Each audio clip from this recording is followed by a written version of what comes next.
একদিন একটা জঙ্গলে গিয়েছিলাম। সেখানে দেখলাম জঙ্গলের মধ্যে একটা স্কুল। পাখিরা ঘণ্টা বাজানো শুরু করল।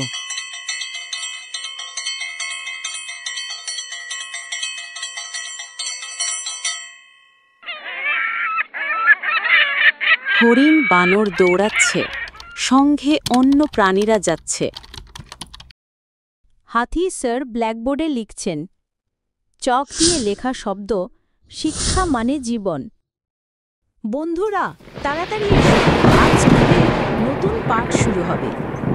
আমি কিন্তু আজকে দেরি করতে চাই না, হাতি স্যার রাগ করবেন। চলো চলো, ঘণ্টা বাজতে শুরু করেছে, টিং টিং টিং। গাছের ছায়াতেই বানানো এই স্কুল ঘরে প্রাণীরা দৌড়াদৌড়ি করে এসে বসল। বাচ্চারা, মনে রেখো, শিক্ষা মানে শুধু বই নয়, জীবনও শেখা। কে বলতে পারবে গাছকে বাঁচানো কেন দরকার? কারণ ওরা আমাদের শ্বাস দেয়, গাছ ছাড়া আমরা বাঁচতে পারব না। ওহ, দারুণ উত্তর।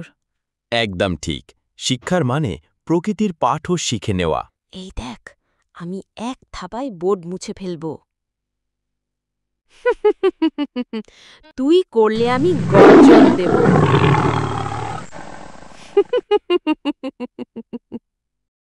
চুপ, শক্তি থাকলেই হয় না, বুদ্ধিও থাকতে হয়। সরি স্যার, 10টা গাজর ছিল, আমি 2টা খেলাম, বাকি কয়টা হলো? জঙ্গলে শিখি সবাই মিলে, আলোয় ভরে মন। পড়া শিখি, গান গাই, আনন্দে দিন কাটাই।